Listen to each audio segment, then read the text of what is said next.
नमस्कार। मैं ज्योतिषाचार्य प्रकाश पांडे आप सभी लोगों का अपने यूट्यूब चैनल में हार्दिक अभिनंदन स्वागत करता हूं। आज मैं आप सभी लोगों को नक्षत्र के आधार पर कि कैसे कैसे जो 27 नक्षत्र हैं उसके आधार पर अभी परिवर्तन होने जा रहा है। देवगुरु बृहस्पति का नक्षत्र परिवर्तन, इसको लगभग मैं आपको तारीख बताऊंगा। 25 अगस्त 2024 के बाद से लेके 5 दिसंबर 2024 के बीच में देवगुरु बृहस्पति अब नक्षत्र परिवर्तन करने जा रहे हैं। अभी तक ये चंद्रमा के नक्षत्र में चल रहे थे, अब इसके बाद वो मंगल मृगशिरा के नक्षत्र में प्रवेश करने जा रहे हैं। इसका आम जनमानस में और आप सभी लोगों के लिए मेष राशि से मीन राशि और उसके अंदर भी नक्षत्र वाइज आज मैं फलादेश करने जा रहा हूँ। और आप सभी लोगों को अगर ये मेरा यूट्यूब चैनल अच्छा लगता है तो कृपया इसे लाइक करें, सब्सक्राइब करें, औरों तक भी शेयर करें, ताकि जो भी हम मेहनत करके जितना भी अपना ज्ञान जो भी हमारे पास टूटा फूटा उससे हम लोग इस पर मेहनत कर रहे हैं, बना रहे हैं, तो एक मोटिवेशन होता है, कॉन्फिडेंस बढ़ता है। तो सबसे पहले बात करूँगा, आज जो है केतु के 3 नक्षत्रों के ऊपर चर्चा करते हैं। अश्विनी नक्षत्र, मघा नक्षत्र और मूल नक्षत्र, ये तीनों जो हैं केतु के नक्षत्र होते हैं। अब अश्विनी नक्षत्र का मतलब हुआ स्वामी तो मंगल हुआ, ठीक है। अब मृगशिरा नक्षत्र में जा रहे हैं तो मंगल और देवगुरु बृहस्पति की तो अच्छी बनती है। और इससे पहले और आगे बढ़ने से पहले जितनी बार मैं वीडियो बनाता हूँ आप सभी लोगों को एक ही चीज़ बताते आ रहा हूँ कि यह जो फलादेश मैं बताता हूँ लग्न के आधार पर भी है, राशि के आधार पर भी है, और अगर आप लोगों को समझ में नहीं आता तो अपने बोलते हुए नाम से भी इसको देख सकते हैं, ठीक है जी।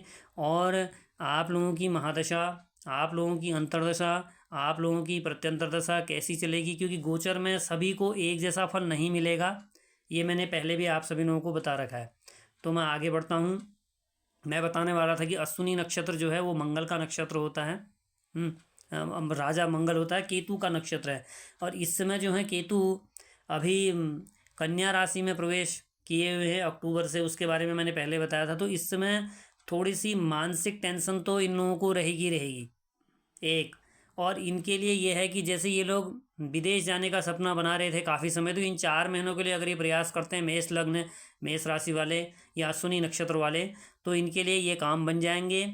खर्चे तो अभी चल ही रहे हैं इनके, तो खर्चे में राहु पहले ही 12 में है, तो उस बारे में पहले भी डिस्कशन की, तो खर्चा तो पूरे साल भर चलेगा। मतलब कुल मिला के अगर बात करें अश्विनी नक्षत्र के लिए यह गोचर लगभग ठीक जाने वाला है। अब बात करता हूँ, जैसे मैंने बताया कि मघा नक्षत्र, ये सिंह, इसमें सिंह राशि यानी केतु का नक्षत्र ये भी है। तो इनके लिए ये है कि ध्यान यही रखना पड़ेगा। सबसे पहले इनको बताएं कि वाणी बोलने में जितना मिठास रखेंगे सिंह राशि वाले, वैसे भी सिंह राशि तेज तर्राट की राशि होती है, वो किसी के अंदर झुकने पसंद नहीं करते हैं। तो ये दो इनकी राशि से अगर हम बात करें तो द्वितीय होने वाले हैं। द्वितीय होता है वाणी का, धन का, धन के लिए अच्छा है। वाणी कंट्रोल करेंगे, अपनी बात को रखना है, आराम से रखना है, ये इनके लिए बढ़िया है।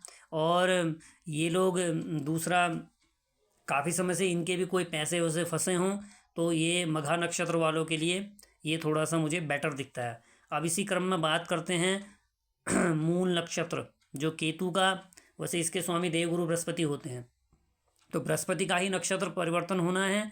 और बृहस्पति अपने मित्र के घर में जा रहे हैं, मंगल उसको मित्र मानता है, तो इनके लिए भी यही कहेंगे कि लगभग इनका भी टाइम ठीक है। और बस ध्यान ये रखना है कि अपनी ओर से माता जी को कोई स्ट्रेस नहीं देना है। धनु राशि मूल नक्षत्र जिनका भी है, और काफ़ी समय से स्त्रियां प्रयास कर रही थी कंसीव होने का, तो ये जो मैंने लगभग 3-4 महीने का टाइम आप लोगों को बता रखा है, इसमें ये कंसीव हो जाएंगी। और इसके बाद अभी आप सभी लोगों को फिर मैं आगे जाके जो कॉमन उपाय होते हैं वो भी बताऊंगा। तो ये हमने पूरा किया एक कवर मेष, अश्विनी, मघा और केतु। अब इसी क्रम में हम बात करेंगे, केतु के बाद शुक्र की दशा आती है। शुक्र के 3 नक्षत्र होते हैं, भरणी नक्षत्र, पूर्वा फाल्गुनी नक्षत्र और पूर्वाषाढ़ा नक्षत्र। तो इन तीनों के सबसे पहले शुक्र की, भरणी नक्षत्र की बात कर लेते हैं। भरणी नक्षत्र का स्वामी शुक्र माना गया है। बात सबकी वही होगी कि आपकी महादशा, आपकी अंतर्दशा, आपकी प्रत्यंतर दशा कैसी चल रही है, उस पर ज़्यादा ये गोचर महत्वपूर्ण रहता है। अब भरणी नक्षत्र की बात कर रहे हैं तो भरणी नक्षत्र का स्वामी जैसे मैंने बताया कि शुक्र होता है, तो मंगल की शुक्र के साथ भी वैसे ठीक बनती है, ऐसा कोई नहीं है। और अगर इनके उससे बात करें तो ये भी जो हैं अगर काफ़ी समय से प्रयासरत हैं, जैसे कुछ लोग किसी का प्रॉपर्टी में पैसा फंसा हो, तो ऐसे नक्षत्र वालों को यहाँ पर अगर प्रयास किया जाए तो इनका काम बनता हुआ नज़र आता है। इसी क्रम में जैसे मैंने बताया कि अब भरणी नक्षत्र का बताया, पूर्वा फाल्गुनी, इसको भी शुक्र का नक्षत्र कहते हैं। पूर्वा फाल्गुनी और पूर्वाषाढ़ा ये दोनों ही शुक्र के नक्षत्र हैं। तो इसी क्रम में इनके लिए भी बताते हैं कि ये लोग भी विदेश जाने का अगर काफ़ी लंबे समय से स्वप्न देख रहे हों, ठीक है, तो इनका ये स्वप्न या मनोरथ इन 4 महीने के अंदर फाइल लगने की संभावना बताई जाती है। मान सम्मान में इनकी वृद्धि होनी है, जो रुका हुआ पैसा इनका भी फंसा हुआ हो उसको मिलने की संभावना है। इसी क्रम में पूर्वाषाढ़ा नक्षत्र की बात करता हूँ। पूर्वाषाढ़ा नक्षत्र की अगर बात करें तो उसका स्वामी भी शुक्र मैंने आपको बताया। तो आप लोगों के लिए अगर बात करते हैं तो जैसे कोर्ट केस में कोई पैसा है, आपस में दाम्पत्य जीवन में कोई दिक्कत आ रही हो, तो उसमें भी इनको निजात मिलेगा। अब इसी क्रम में आगे बात करते हैं। तीसरा जो नक्षत्र है वो सूर्य मतलब शुक्र के बाद सूर्य की महादशा आती है। तो सूर्य के अंदर 3 नक्षत्र आते हैं, कृतिका नक्षत्र, उत्तरा फाल्गुनी नक्षत्र और उत्तराषाढ़ नक्षत्र। इन तीनों में भी अगर बात करें सूर्य, तो कृतिका नक्षत्र के लिए भी जैसे प्रतियोगिता परीक्षा में काफ़ी समय से बच्चे प्रयासरत हैं और किसी कारण से एक आध नंबर से वो रुक जा रहे हों, तो इस बीच में अगर पेपर वो दे रहे हैं तो इसमें सफलता मिलने की संभावना है। और दूसरा अब इसी को आगे बढ़ाते हैं, उत्तरा फाल्गुनी जो कि सूर्य का नक्षत्र होता है, इनके भी घर में कोई मांगलिक कार्य होने की संभावना बताई जाती है। किसी न्यूबॉर्न बेबी का आने का आगमन भी यहाँ पर दिखा रहा है उत्तरा फाल्गुनी वालों का। अब इसी क्रम में बताता हूँ उत्तराषाढ़ा नक्षत्र। उत्तराषाढ़ा नक्षत्र में भी जो कि सूर्य का नक्षत्र माना जाता है, तो ये लोग जैसे इनका भी कोई प्रॉपर्टी में पैसा फंसा हो, ये आने की संभावना है। काफ़ी लंबे समय से गुप्त शत्रु बने होंगे। गुप्त शत्रु तो हर किसी के होते हैं थोड़े थोड़े, लेकिन वो डिपेंड करता है कि आप लोगों की कुंडली का वो छठा भाव कैसा होगा, ये भी देखना पड़ेगा। अभी जैसे मैं आप लोगों सभी लोगों को बताते आ रहा हूँ, तो कुल मिला के इनके लिए भी ये टाइम नक्षत्र वाइज ठीक रहेगा। अब आगे बात करते हैं जो कि रोहिणी नक्षत्र, हस्त नक्षत्र और श्रवण नक्षत्र, ये तीनों ही जो है चंद्रमा का नक्षत्र होता है। चंद्रमा का सबसे अच्छा मित्र माना जाता है मंगल, और मंगल तो हर 1.5 महीने में राशि परिवर्तन करते हैं, उसके बारे में मैं बताते आता हूँ बीच बीच में। तो रोहिणी नक्षत्र की बात करें, अभी तक वो रोहिणी नक्षत्र में ही चल रहे थे। आरोहण होता है, जैसे ऊंचे ऊपर को उठना होता है ना, जैसे हम कहीं उठते हैं, तो रोहिणी नक्षत्र से निकल के वो मृगशिरा नक्षत्र में जा रहे हैं। तो इन दोनों की तो मित्रता होती है। तो इन 3 नक्षत्रों के लिए मुझे लगता है सबसे ज़्यादा बेस्ट टाइम होगा, क्योंकि हस्त का भी मित्र हुआ, श्रवण का भी मित्र हुआ, तो ये तीनों के लिए बढ़िया रहेगा। और इसमें भी जैसे काफ़ी समय से कोई विदेश जाने का स्वप्न पाल के बैठे हों, तो इनके भी ये मकसद पूरा होने का संभावना बताया जाता है इन तीनों नक्षत्रों वालों के लिए। अब इसी क्रम में हम मृगशिरा, चित्रा और धनिष्ठा नक्षत्र की बात कर लेते हैं, जो कि मंगल के खुद के नक्षत्र हैं। अब आप ये समझिए, कोई अपने नक्षत्र में चला जाएगा तो वो काफ़ी अच्छा ही पॉजिटिव देगा। बात यही करेंगे सभी लोगों के लिए कि आप लोगों की महादशा, आप लोगों की अंतर्दशा और आप लोगों की प्रत्यंतर दशा, वे वर्तमान आपकी जो कुंडली बनती है उसमें कैसा चल रहा है, और ये नक्षत्र से कौन से हैं। इसमें भी 4, 6, 8, 12 अगर मूल, जैसे मैंने बताया कि मृगशिरा नक्षत्र अगर काउंट करते हैं किसी के नक्षत्र से 4, 6, 8, 12 पढ़ेंगे, तो उनको भी थोड़ी तकलीफ का सामना करना पड़ सकता है। तो चित्रा इनके लिए अगर बात करें अच्छा रहेगा। अब इसी क्रम को हम इसके बाद जो मंगल के बाद की महादशा आती है और राहु की महादशा आती है, जो कि 18 साल के लिए होती है।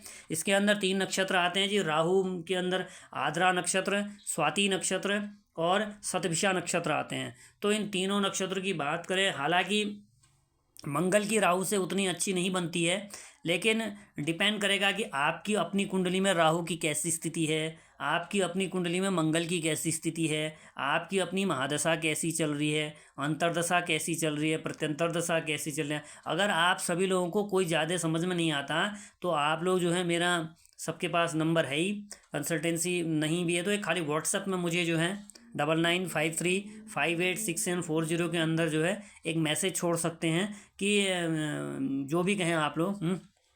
आचार्य जी की मतलब मुझे अपना नक्षत्र का पता नहीं है, तो मैं आप लोगों को आपकी पत्रिका देख के नक्षत्र बता दूंगा, उसके बाद आप लोग इसको मिला के देख सकते हैं।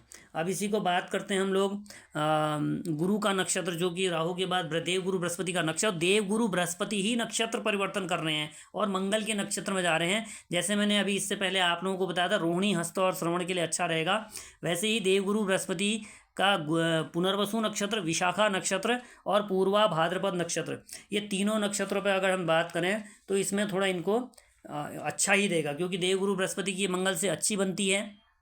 और डिपेंड वही करेगा कि आप लोगों की महादशा, आप लोगों की अंतर्दशा, आप लोगों की प्रत्यंतर दशा कैसी चल रही है, इस बात पर भी निर्भर करेगा। जैसे देखो कई ऐसा तो नहीं, हम जैसे उत्तराखंड से मैं बोलता हूँ, उत्तराखंड में हूँ, तो ऐसा तो नहीं है कि मेरे यहाँ बारिश हो रही है तो दिल्ली में भी बारिश ही होगी। इसी प्रकार से जो है गोचर एक जैसा फल हर किसी को नहीं देता है। अब इसी क्रम में हम बात कर लेते हैं शनि देव का। इसके बाद शनि की महादशा आती है 23 साल की, पुष्य अनुराधा और उत्तरा भाद्रपद।